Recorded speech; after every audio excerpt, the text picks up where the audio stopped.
All right, when it comes to building resilient children, I'm going to talk about helping your kids through defeat or through failure or through a hard time. All right, I came up against this the other day when my 12-year-old ran his 2-mile race in cross country about 30 seconds slower than he did the first week. And I went and found him after the race, and the kid was about in tears. Like, he was so disappointed in himself, and he didn't even want to talk. He didn't want to go cheer on anybody else. Like, he was just down in the dumps. Now, he's 12 and he's a small kid. He ran it in like 13:30 2 weeks ago, and his time was 14:12 this week. That's insanely good. Like 99% of the people in the world cannot do what he did. And my first inclination was to go and say that to him. Like, son, you did awesome. 14:12 is a great time.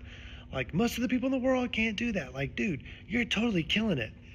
But to say that when he's knowing, like, I was trying to run under 13:30. Like, I totally didn't do what I wanted to do, what I worked for, what I've trained for. It would not have been empathizing. It would not have been acknowledging him. I would not have been relatable to him. It would have felt fake. And I would have put a disconnect or a brokenness between my ability to connect with him in his moment. So you can't come and try to wash over their hard time with rainbows and sunshine. Like, you have to acknowledge the hard. So that's what we did. We said, you know what? This wasn't one of your better races.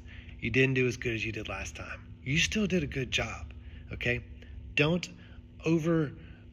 correct yourself on the bad side and think that you're worse than you actually are. Let's be honest. Like, you ran a 14:12. It's a good time, but it wasn't as good as your time last week, right?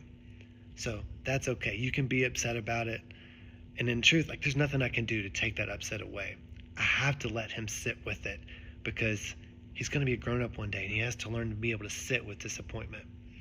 But then I needed to pull him out of it after a time and teach him how to move out of grief, so he's not pitying, so he's not being sorry for himself or becoming victim-y in any way, and say, look, you're going to have different races. They're not always going to be your best. You're going to have ups and downs. But we're going to keep training. We're going to keep working on things. And overall, you're going to keep progressing up. Okay, next week you might run your best race. The week after that, maybe not quite so much. But as long as we keep going up and putting in the work, it's going to get better. Okay? So let's get up. Let's go out there and cheer on the girls, because the girls' race starts in about 5 minutes. Let's go root for your teammates, right?